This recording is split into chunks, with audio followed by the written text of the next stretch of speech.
이제 2주 후면 성탄절이죠. 우리가 성탄 예배를 또 드립니다. 이제 해마다 성탄이 되면 어찌 보면 우리 믿는 그리스도인들보다도 세상 사람들이 더 환호하는 것 같아요. 그래서 거리에 여러 네온 사인 또 음악들 이런 걸 통해서 성탄절임을 알립니다. 그렇죠. 그런데 그 세상 사람들이 성탄절이라고 알리면서도 정말 성탄절의 주인공이신 예수님을 알리지는 않습니다. 오히려 예수님을 감추는, 예수님을 대체하는 그 많은 것들로 예수님의 오심의 의미를 자꾸 퇴색시키고 있습니다. 그래서 우리 그리스도인들도 거기에 또 동조해서 어떨 때 보면은 루돌프 사슴코를 자꾸 생각하고 또 산타 할아버지를 생각하고 우리 자녀들도 선물을 생각하고, 그래서 과연 해마다 성탄절이 될 때마다 우리 예수님을 얼마나 깊이 생각하는가, 예수님이 이 땅에 오신 그 의미는 무엇인가, 이런 걸 우리가 정말 진지하게 깊이 생각하는가 하는 것에 대해서 정말 회의적일 수밖에 없습니다. 이런 세상의 풍조 속에서 우리 그리스도인들은 참으로 성탄절을 잘 맞이하고 잘 준비해야 됩니다. 그래서 우리는 이 성탄절을 그냥 시간 돼서 맞이하는 그런 사람들이 아니라 정말 2주밖에 안 남았지만 성탄절을 우리가 잘 준비해야 된다는 것이죠. 오늘 우리가 읽었던 하나님 주신 이 말씀은 세례 요한이 주님의 오실 길을 잘 준비하는 그런 이야기입니다. 주의 길을 준비하라, 주의 오실 길을 곧게 하라 하는 선지자 이사야의 그 예언을 그대로 성취하고 있는 거죠. 그래서 오늘 본문 시작 부분에 선지자 이사야의 글에서 이제 이사야에서의 예언된 대로 이렇게 이 땅에 세례 요한이 와서 예수님이 오실 길을 준비하는 그런 이야기입니다. 그래서 우리가 이 말씀을 좀 더 깊이 생각하면서 세례 요한은 과연 예수님 오실 길을 어떻게 준비를 했는가, 우리가 그것을 통해서 그 세례 요한의 자세를 우리가 생각하면서 우리는 이미 구원받은 하나님의 자녀들이 과연 우리 예수님 오시는 거, 성탄절 이미 오셨지만은 우리는 이것을 기념해서 주님의 오심을 세상 사람들에게 알리는 이런 때이고, 또한 다시 오실 예수님, 진짜 예수님 다시 재림하실 때 그것을 우리가 또 어떻게 맞이할지를 우리가 깊이 생각하고 준비하는 그러한 기간이 되어야 하겠습니다. 그래서 오늘 말씀을 통해서 세례 요한이 어떤 자세로 이렇게 준비를 했는지 함께 은혜를 나누겠습니다. 그래서 여기에 보시면 선지자 이사야의 글에 하고 2절이 그렇게 시작이 되고 있지만 3절은 사실은 말라기의 말씀을 인용을 하고 있어요. 그래서 선지자 이사야뿐만 아니라 선지자 말라기 이런 선지자들이, 구약의 선지자들이 이거를 예언을 했어요. 뭘 예언을 한 거냐면 예수님이 오시긴 오시는데 오시기 전에 그분의 오실 길을 준비하는 사람이 있다 하는 것을 예언한 것이죠. 먼저 우리가 한번 2절, 3절 같이 한번 읽어보겠습니다. 선지자 이사야의 글에 보라, 내가 내 사자를 네 앞에 보내노니 그가 네 길을 준비하리라. 광야에 외치는 자의 소리가 있어 이르되 너희는 주의 길을 준비하라. 그의 오실 길을 곧게 하라. 이렇게 선지자들이 예언을 했다는 것입니다. 바로 선지자의 예언을 성취하면서 이 땅에 온 사람이 누굽니까? 세례 요한입니다. 그래서 세례 요한은 예수님보다 먼저 왔어요. 육체적으로 보면. 물론 예수님이 먼저 계신 분이긴 하지만 우리가 볼 때는 먼저 온 거예요. 6개월 전에 먼저 왔습니다. 누가복음을 보면 세례 요한이 어떻게 왔는지를 또 자세히 우리에게 알려주고 있는데, 세례 요한은 그 아버지가 사가랴가 제사장이었습니다. 대제사장이었고, 그리고 어머니도 이 아론 계열의 그런 역시 그 다 이 제사장 가문의 그러한 사람이었습니다. 엘리사벳도 그랬죠. 사가랴도 그렇고. 그래서 두 사람이 아기가 없었습니다. 그런데 하나님 천사 가브리엘이 나타나서 이 사가랴에게 너에게 아기가 생길 것이다 예언을 했고, 그 예언대로 과연 늙은 나이에 임신 못하던 엘리사벳이 임신하게 되고, 그리고 예언한 그대로 이제 세상에 세례요한이 태어난 것이죠. 세례요한은 그래서 이미 하나님께서 택하신 사람이었고, 그렇게 세상에 왔고, 우리 예수님이 태어나기 6개월 전에 태어났다 하는 것이죠. 그래서 그 예언대로 세례요한이 이렇게 왔는데, 이 세례요한의 예수님의 오실 길을 준비하는 그 모습, 또 자세를 우리가 통해서 우리는 과연 어떻게 준비를 해야 되는가 하는 교훈을 함께 얻고 나누고자 합니다. 첫째는 우리가 예수님의 복음을 전해야 된다 하는 것입니다. 이제 성탄절이 2주 남았는데 예수님의 복음을 전해야 돼요. 세례요한처럼. 자, 오늘 세례요한이 관련된 말씀 4절 말씀 같이 한번 읽어보겠습니다. 세례요한이 광야에 이르러 죄사함을 받게 하는 회개의 세례를 전파하니. 그래서 세례요한은 광야에서 외친 거예요. 전파한 거예요. 회개하라, 천국이 가까웠다 하면서 지금 전파하고 있는 것이죠. 천국을 전파하는 것이죠. 천국. 이 천국을 어떻게 얻을 것이냐? 예수님을 믿음으로 얻는 것인데, 이걸 지금 전하는 거예요. 이게 복음입니다. 여러분, 복된 소식, 기쁜 소식이 무엇이겠습니까? 우리가 죄로 인해서 영원한 벌을 받고 지옥불에 떨어지는 것이 아니라 우리가 천국, 하나님 나라에 가게 된다는 것이, 이게 기쁜 소식이에요. 이게 복음이에요. 누구를 통해서? 예수님을 통해서. 그래서 예수 그리스도의 복음의 시작이라고 1절에 나오지 않습니까? 그래서 이 기쁜 소식은 예수님을 통해서 우리에게 주어지는 그런 것이 기쁜 소식인데, 그래서 이것을 지금 세례요한이 앞서서 전하고 있는 것입니다. 복음을 믿고 예수님을 믿고 구원받기 전에 먼저 할 일은 회개이기 때문에 먼저 회개하라, 이렇게 전파하고 있죠. 그런데 우리가 지금 마가복음을 읽고 있지만, 여러분들이 마태복음을 읽어보면은 마태복음에도 요 비슷한 얘기가 나오는데, 세례요한이 뭐라고 그러냐면 회개하라, 천국이 가까웠느니라, 이렇게 전파를 했어요. 그런데 세례요한이 붙잡혔습니다. 헤롯 왕에 의해서 붙잡혔는데, 붙잡히자마자 이제 누가 등장했냐면 예수님이 등장하셨어요. 근데 예수님이 똑같이 외치셨다는 것입니다. 그래서 여러분들이 마태복음에 3장 1절 찾아보겠습니다. 마태복음 3장 1절에 보면은,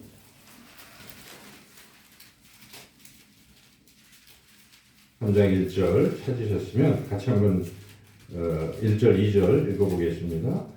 그때에 세례요한이 이르러 유대 광야에서 전파하여 말하되 회개하라, 천국이 가까이 왔느니라 하였으니. 회개하라, 천국이 가까이 왔다 선포했어요. 근데 그 요한이 잡힌 후에 4절 17절 보겠습니다. 뒤에 4절 17절 같이 한번 읽어보겠습니다. 4절 17절.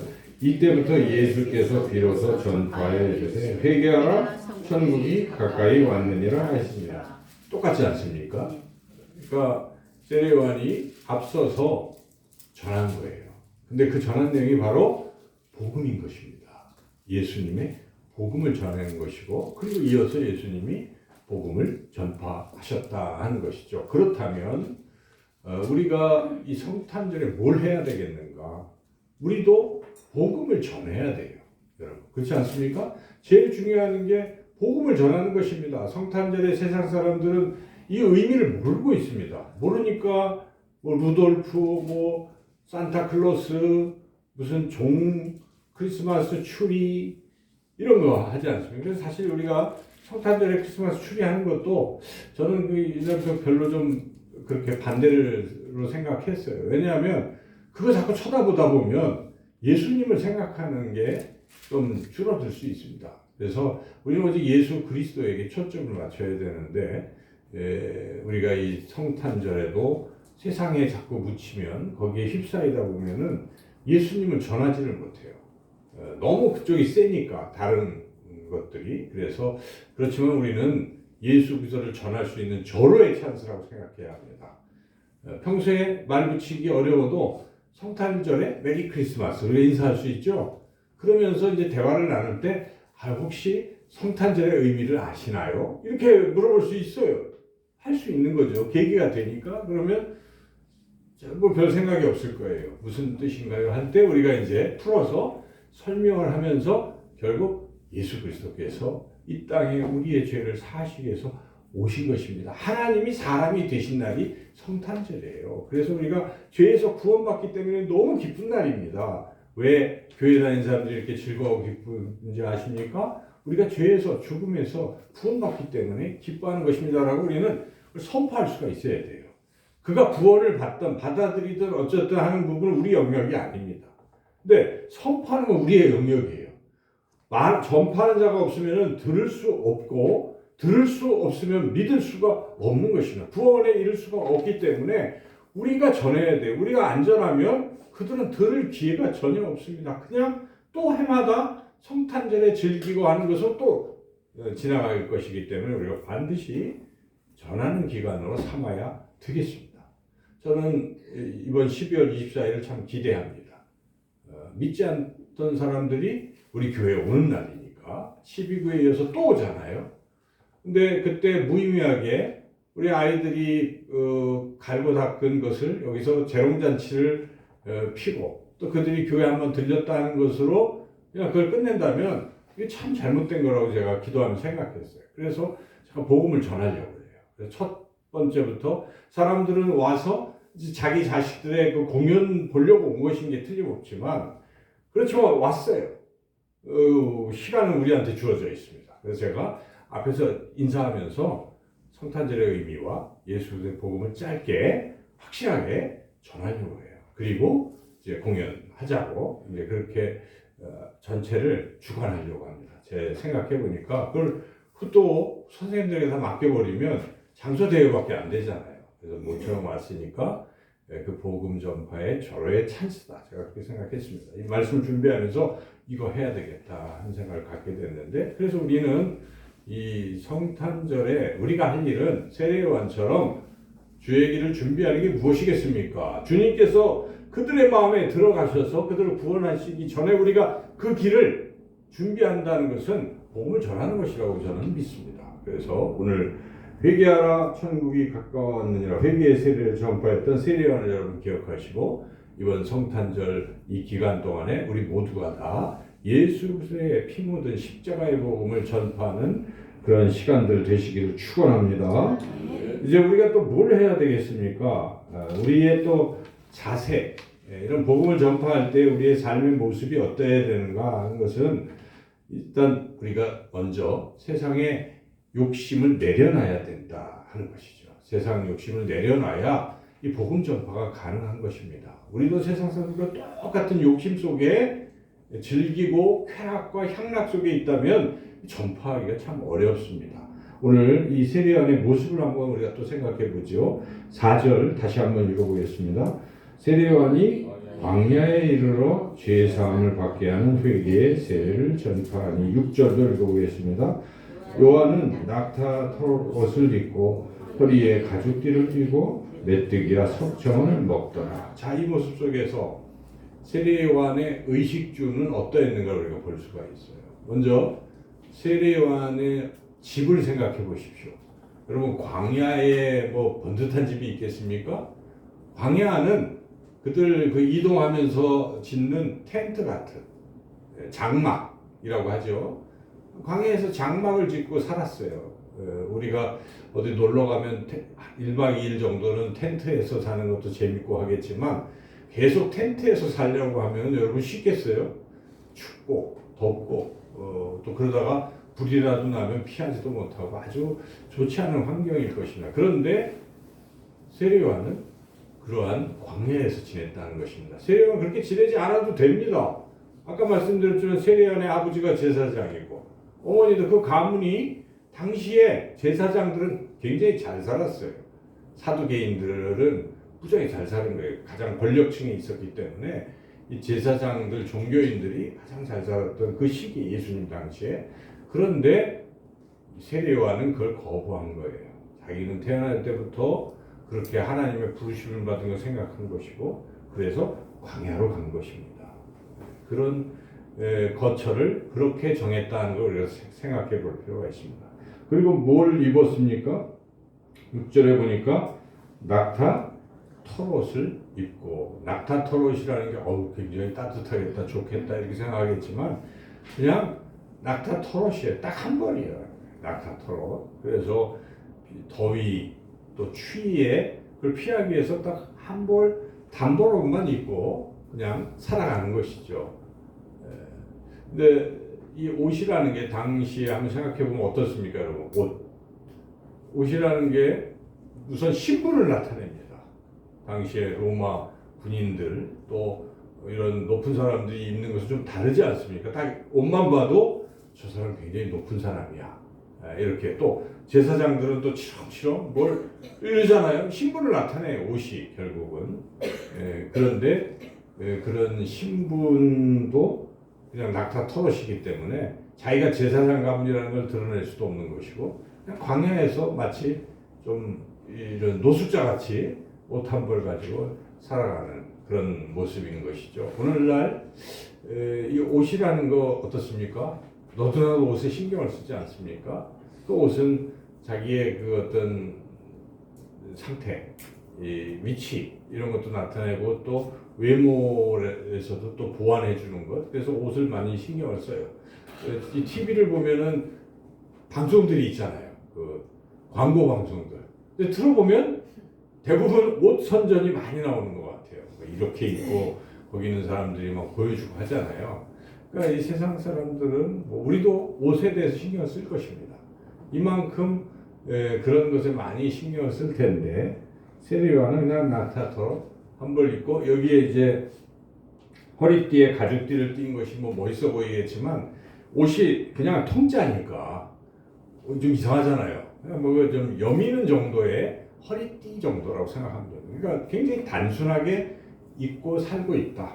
광야에 그 거처도 좀 탐탁치 않은 그런 장막 같은 데서 살고 있는 거예요. 뭘 먹고 있습니까? 메뚜기와 석청. 맛있겠다. 뭐 꿀도 이렇게 생각할 수 있겠지만은 그냥 야생 꿀이에요. 석청은 이렇게 들에 있는 꿀. 그다음에 메뚜기 그냥 잡아먹는 거죠. 그러니까 이게 먹는 게 아니겠죠. 이거는 요리하는 것도 아니고 그냥 하나님이 주신 그대로 있는 거 먹고 사는.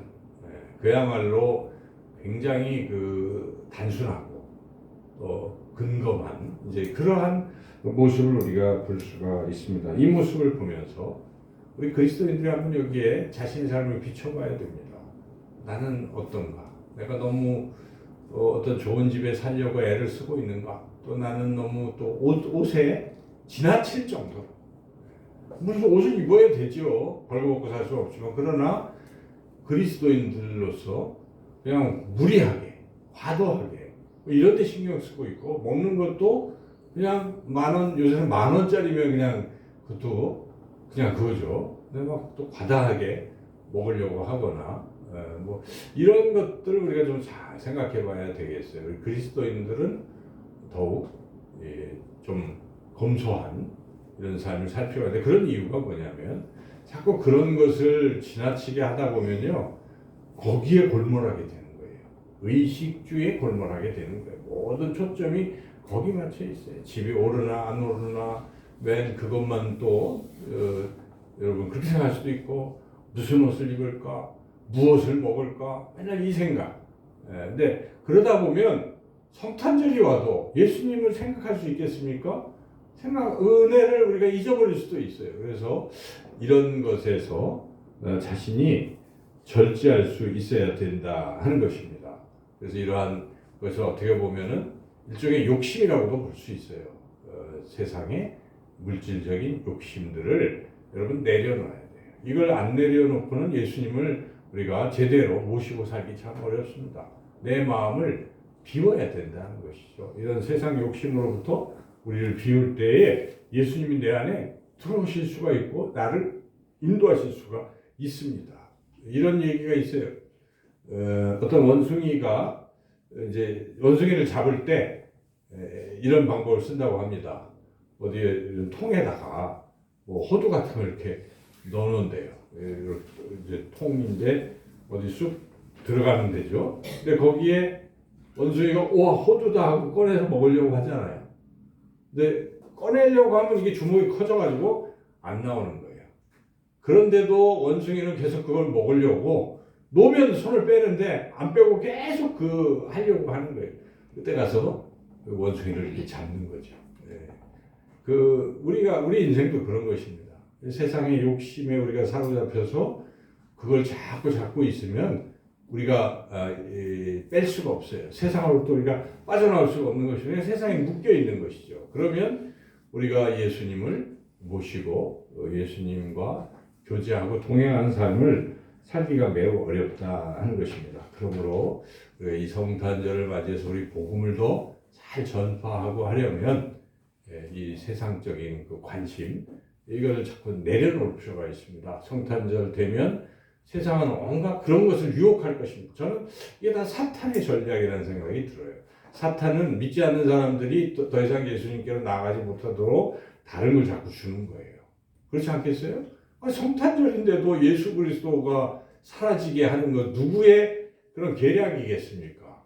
그것이 마귀의 전략이에요. 그래서 세상에 돈 벌려고 하는 사람들을 이용해서 세상에 그러한 것들을 자꾸 던지는 거예요. 근데 거기에 어느덧 우리 그리스도인들도 빠져들고 또 심한 것은 우리 아이들이 믿음을 잃어버리는 때가 될 수도 있어요. 성탄절은. 그리고 교회가 자꾸 거기에 이렇게 접목이 되면은 그만 예수 그리스도를 우리가 같이 잃어버릴 수도 있기 때문에 이럴 때일수록 우리가 예수 그리스도를 전할 수 있어야 돼요. 그러려면 우리 믿는 자들이 삶에서 그러한 세상적인 의식주의 그런 욕심을 좀 내려놓고 살아갈 때 우리 자신도 주님께 집중할 수 있고 또 복음도 전파하게 될 줄로 믿습니다. 그 다음에 우리가 또 세 번째로 세례 요한의 모습을 통해서 배워야 될 점은 7절 8절입니다. 7절 8절 읽어보겠습니다. 그가 전파하여 이르되 나보다 능력 많으신 이가 내 뒤에 오시나니 나는 굽혀 그의 신발끈을 풀기도 감당하지 못하겠노라. 나는 너희에게 물로 세례를 베풀었거니와 그는 너희에게 성령으로 세례를 베푸시리라. 그라는 것은 예수 그리스도를 말씀하는 것이죠. 그러니까 지금 세례요한은 자기보다는 누구를 높이고 있습니까? 예수님을 높이고 있는 거예요. 6개월 먼저 왔으니까 자기 기득권이 있겠죠, 여러분. 그렇죠? 6개월 먼저 왔으니까 더 유명해져 있고 더 그럴 거예요. 사실 그랬어요. 그래서 세례 요한을 따르는 제자들이 많았거든요. 그런데 어느 날 보니까 요단강에서 예수님이 세례 요한이 세례를 베풀고 있는데 저 한켠에서 예수님이 세례를 베풀고 있는 모습이 딱 눈에 띈 거예요. 근데 이상하게도 사람들이 세례 요한에게 있던 사람들이 예수님한테 막 우르르 가는 거예요. 그때 세례 요한의 제자들이 마음이 어떻겠습니까? 시기심, 질투심, 불안감 뭐 이런 것 때문에 세례 요한한테 얘기하는 거예요. 세례 요한이시여 저기로 사람들이 갑니다. 가서 한 말씀 해야 되지 않겠습니까? 할 때 세례 요한이 뭐라고 얘기했는지가 요한복음 3장에 나옵니다. 요한복음 3장 부분에 세례 요한이 뭐라고 하냐면 난 그리스도가 아니야. 저분이 그리스도야. 나 그리스도가 아니야. 나는 그리스도에 앞서서 보냄 받은 그러한 자야 하고 하면서 그 유명한 말씀을 합니다. 30절에 그는 흥하여야 하겠고 나는 쇠하여야 하리라.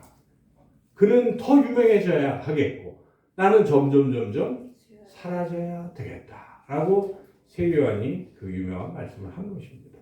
이 말씀을 우리가 깊이 생각해 볼 필요가 있어요. 우리가 성탄절에 혹시나 예수님보다 더 우리가 드러나려고 뭐 그러지는 않는가. 제가 아까 우리 아이들에게 야 성탄절에 너희들이 연주하는데 사람들은 아마 그럴지 몰라. 다른 아이들은 자기의 연주 솜씨를 뽐내고 또 뭐 이렇게 하려고 할지도 몰라. 그러나 너희들은 예수님의 제자들로 그리스도인으로서 예수님을 높이려는 마음을 가지고 찬양을 해라. 예수님을 높이려는 마음으로 우쿨렐레 또 바이올린을 연주해라. 그렇게 제가 전했는데, 그래서 우리가 삶에서 항상 내 자신보다는 예수님이 높아지기를 소망하는가. 목회자들이 설교를 할 때도 자기가 설교를 잘하는 것을 드러내고 싶어 하는 것인가? 저는 늘 그런 생각이, 설교는 사회자와 같은 거예요. 그래서 신랑 신부가 결혼할 때 여러분 사회자 뭐 합니까? 사회자가 돋보이면 안 됩니다. 그렇죠? 신랑 신부를 높여야 돼. 소개하는 것이죠. 설교도 예수님을 소개하는 시간인 것이지, 자기가 설교를 정말 감동을 주고 잘했다고 하는 순간 그것은 이미 설교가 아닌 것이죠. 그래서 항상 우리의 신앙의 태도는 그런 것이에요. 내가 돋보이려고 하는 것이 아니라 어떻게 하면 주님이 드러나게 할까? 그래서 빌립보서 1장 20절 21절에 사도 바울은 그 유명한 고백을 했어요. 제가 뭐 신학생 신대원생일 때 그 말씀을 저에게 주셔가지고 늘 생각해요. 나는 오직 내 몸에서 그리스도만이 존귀히 드러나기를 소망하는. 그러니까 여러분, 모든 것에서 예수님을 드러내고 예수님을 나타내려는 마음으로 신앙생활을 한다면 그 하나님 기뻐하시는 것입니다. 그러나 이걸 통해서 내가 뭘 얻고 이걸 통해서 내가 유명해지고 이러려고 자꾸 한다고 하면 이게 정말 잘못된 것이죠. 그래서 세례요한처럼 예수님은 흥해야 되고 나는 쇠하여야지라, 이런 마음으로 이 성탄절의 기간에 어찌든지 내가 예수님을 드러내고 예수님을 높여야지 하는 그런 마음으로 우리가 예수님의 오실 길을 준비하는 저와 여러분 다 되시기를 주님의 이름으로 축원합니다. 기도하겠습니다. 하나님, 이제 성탄절이 다가오는데 나를 구원하시려고 예수님이 죽기 위해서 사람의 몸으로 낮추시고 오신 귀한 성탄절, 주님을 깊이 생각하며 내가 어찌하면 이 주님을 이 세상 사람들에게 증거할 것인가. 입술로 복음을 전하고 또한 우리의 삶으로 더욱더 겸손하게 또 더욱더 전략하며 사치하지 아니하며 예수님을 높이는 그런 성탄절 준비하는 우리 모두가 되게 하여 주시옵소서. 예수님의 이름으로 기도드리옵나이다. 아멘.